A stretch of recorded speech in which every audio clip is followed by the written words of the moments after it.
ശ്രീ രവിശങ്കർ, ദേവസ്വം ജീവനക്കാരിൽ അല്ലെങ്കിൽ ഉണ്ണികൃഷ്ണൻ പോറ്റിയിൽ മാത്രം ഈ കുറ്റം ചാർത്തി രക്ഷപ്പെടാൻ പറ്റില്ല. ഇനി മുൻ ദേവസ്വം പ്രസിഡന്റ് പത്മകുമാറും ഒരുപക്ഷെ ഇതുപോലെ അറസ്റ്റിലാവാനുള്ള സാധ്യതയുണ്ട്. അന്നും താങ്കൾ ഇതൊക്കെ പറയണം കേട്ടോ. അന്ന് പത്മകുമാർ പാർട്ടിക്കാരനല്ല, മുരാരി ബാബു CPM കാരനല്ല എന്ന് പറഞ്ഞ പോലെ പത്മകുമാർ പാർട്ടിക്കാരനല്ല എന്ന് സ്ഥാപിക്കാൻ ശ്രമിക്കരുത്. സാറേ, എനിക്ക് മുമ്പ് സംസാരിച്ച ദേവസ്വത്തിൻ്റെ മുൻ ഡെപ്യൂട്ടി കമ്മീഷണർ പറഞ്ഞു, ഏത് രാഷ്ട്രീയ പാർട്ടിയാണോ ഭരിക്കാൻ വരുന്നത് അതിനനുസരിച്ച് ഉദ്യോഗസ്ഥർ അവരുടെ യൂണിയൻ മാറും. ചിലപ്പോൾ മുരാരി ബാബു ഇനി കോൺഫെഡറേഷനിൽ ചേർന്നോ ഇല്ലയോ എന്ന് എനിക്കറിയില്ല, ഇതിനെക്കുറിച്ച് വ്യക്തിപരമായി എനിക്കറിയില്ല. പിന്നെ നന്നായി പ്രസംഗിക്കാൻ കഴിവുള്ള BJP നേതാവ് അത് പൊതുപ്രസംഗം നടത്തിയാൽ മതി. അത് അവിടെ ചെന്ന് CPM-നെ അങ്ങ് ചീത്ത വിളിക്കുന്നതായിരിക്കും നല്ലത്. അതിന് പകരം ഇവിടെ വന്നിരുന്ന ഒരു വലിയ പ്രസംഗം നടത്തിയതുകൊണ്ട് CPM കുറ്റവാളിയാകുമെന്ന് എനിക്ക് തോന്നുന്നില്ല. ഇവിടെ ഇപ്പോൾ ഈ അന്വേഷണ പരിധിയിൽ വന്നിരിക്കുകയും കഴിഞ്ഞ ഏറെ ദിവസങ്ങളായി പോലീസ് കസ്റ്റഡിയിൽ ഇരിക്കുന്ന ഉണ്ണികൃഷ്ണൻ പോറ്റിയും ഇന്നലെ കസ്റ്റഡി വാങ്ങിച്ചിട്ടുള്ള മുരാരി ബാബുവും ഇതുവരെയും ദേവസ്വം ബോർഡിൻ്റെ ഏതെങ്കിലും പ്രസിഡന്റ് ഇതിൽ പങ്കാളിയാണ് എന്ന് പറഞ്ഞതായി എനിക്കറിവില്ല. ഇനിയും അങ്ങേക്ക് അറിവുണ്ട്, എനിക്കറിവില്ല. ഞാനൊരു വാർത്തയും കണ്ടില്ല പത്മകുമാർ സ്വർണം മോഷ്ടിച്ചു അതിന്റെ ഒരു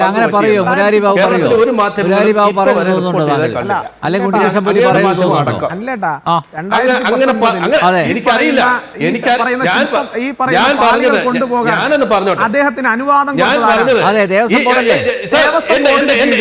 എന്റെ സമയത്ത് ഇടപെടരുത്, ഫിറ്റ് ചെയ്തിരുന്ന എന്റെ സമയത്ത് ഇടപെടരുത്, എന്റെ സമയത്ത് ഇടപെടരുത്.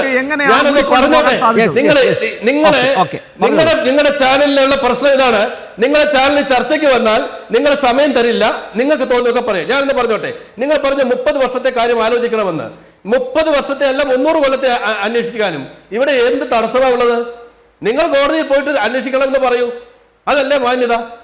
ഇപ്പോൾ ഒരു വിഷയം വന്നപ്പോഴല്ലേ ഈ അന്വേഷണത്തിൽ ഹൈക്കോടതി ഇടപെട്ടത്? മുൻപ് ഇതുപോലെ നിയമന വിവാദം വന്നപ്പോൾ ഹൈക്കോടതി ഇടപെട്ടല്ലോ.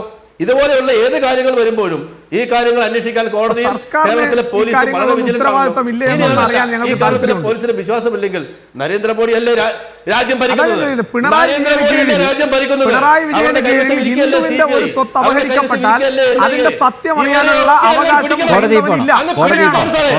എന്റെ പ്രിയപ്പെട്ട BJP നേതാവേ, അങ്ങൊരു വെള്ളക്കടലാസിന് ഒരു പരാതി എഴുതി ഹൈക്കോടതി കൊടുത്താട്ടെ. എന്തിനാ ഹൈക്കോടതി കൊടുക്കേണ്ട കാര്യം എന്താ? സർക്കാർ സംവിധാനമില്ലേ? സർക്കാർ സംവിധാനമില്ലേ? മോഷ്ടാക്കളെ, കൊള്ളക്കാരെ, കവർച്ചക്കാരെ ഒക്കെ പിടിക്കാൻ സർക്കാർ സംവിധാനമില്ലേ? വിശ്വാസികൾ ഇത്രയേ പ്രതീക്ഷിക്കേണ്ടതുള്ളൂ. വിശ്വാസികൾ കോടതി പോയാൽ മതി.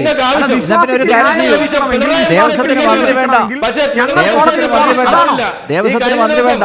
ഈ കഴിഞ്ഞ ദിവസം അദ്ദേഹത്തിന്റെ 10 വയസ്സ് പ്രായമുണ്ടായിരുന്ന മകനെ കുറിച്ച് നിങ്ങൾ കേസ് കൊണ്ടുവന്നു. നിങ്ങൾക്ക് എന്ത് ചെയ്യാൻ പറ്റി? പിണറായി വിജയനെ കഴിഞ്ഞ 9 വർഷം കൊണ്ട് എന്ത് ചെയ്യാൻ പറ്റിയെന്നുള്ളതല്ല ചോദ്യം. ഞങ്ങളുടെ ആരാധനാലയത്തിൽ നിന്ന് കട്ടുകൊണ്ടുപോയ സ്വർണം, ആ സ്വർണം തിരിച്ചെടുക്കാൻ നിങ്ങൾക്ക് എന്താണ് ചെയ്യാൻ സാധിച്ചത്? അത് കട്ടുകൊണ്ടുപോകാൻ ഒത്താശ നിന്ന CPM-ന്റെ നേതാക്കന്മാരായിട്ടുള്ള ദേവസ്വം ബോർഡ് പ്രസിഡന്റുമാരെയും ദേവസ്വം ബോർഡ് മന്ത്രിമാരെയും നിങ്ങൾ എന്തുകൊണ്ട് സംരക്ഷിക്കുന്നു? ഞങ്ങൾക്ക് നീതി ലഭ്യമാക്കാൻ എന്തുകൊണ്ടാണ് പിണറായി വിജയന് സാധിക്കാത്തത്? ഞങ്ങൾക്ക് നീതി ലഭ്യമാകണമെങ്കിൽ ഞങ്ങൾ നേരിട്ട് കോടതിയിൽ പോയാൽ മാത്രമേ നീതി ലഭ്യമാകൂ എന്ന സാഹചര്യം കേരളത്തിലുണ്ടോ? ഉണ്ടെങ്കിൽ നിങ്ങൾ തുറന്നു പറയും.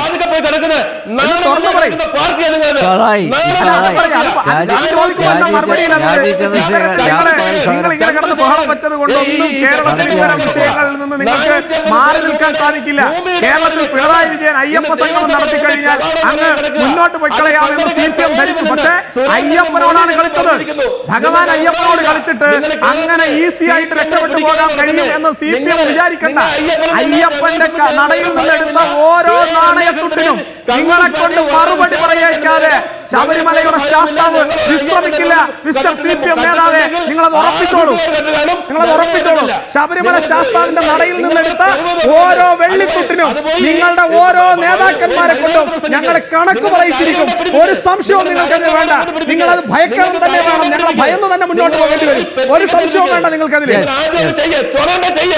കാണിക്കാൻ തന്നെയാണ് പോകുന്നത്. ഇന്ന് നിങ്ങൾ കണ്ടില്ലേ, തിരുവനന്തപുരത്ത് 10,000-കണക്കിന് ആളുകൾ വന്ന് തടിച്ചുകൂടിയത് കണ്ടില്ലേ? പിണറായി വിജയന്റെ അധികാര സ്വന്തം ഇളകിയത് നിങ്ങൾ കണ്ടില്ലേ? ഇനിയും ഇളകാൻ പോവുകയാണ്. പിണറായി വിജയൻ അധികാരത്തിന്റെ ഈ ഹുങ്കിൽ നിന്ന് പിണറായി വിജയനെ താഴെ ഇറക്കുന്നത് വരെ വിശ്വാസികളുടെ ഈ പോരാട്ടം ഞങ്ങൾ മുന്നോട്ട് കൊണ്ടുപോകും. ഒരു സംശയവും വേണ്ട നിങ്ങൾക്കതിൽ, ഒരു സംശയവും വേണ്ട. ഞാൻ പറഞ്ഞല്ലോ, ആ ശബരിമല ശാസ്താവിന്റെ നടയിൽ നിന്നെടുത്ത ഓരോ വെള്ളിക്കുട്ടിനും CPM-നെ കൊണ്ട് ഞങ്ങൾ മറുപടി പറയിക്കും. കേരളത്തിന്റെ തെരുവോരങ്ങളിൽ ഒരു സംശയവും വേണ്ട.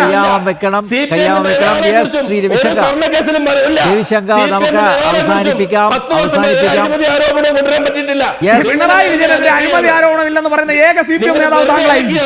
പിണറായി വിജയന് ഇവിടെ സാധാരണക്കാരന് കോവിഡ് പിടിച്ചപ്പോ വാങ്ങിയ മാസ്കിൽ അഴിമതി കാണിച്ച പാർട്ടിയുടെ നേതാവാണ് സഖാവ് പിണറായി വിജയൻ.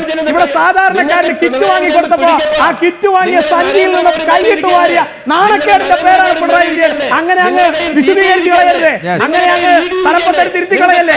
ഈ നാണം കെട്ട പിണറായി വിജയന് ആസനം താങ്കേണ്ട പണി താങ്കൾക്ക് ഉണ്ടാവും. അത് താങ്കൾ താങ്ങിയാൽ മതി. ഇങ്ങനെ വന്നിട്ട് ചാനൽ തീരുമാനം പറയില്ല.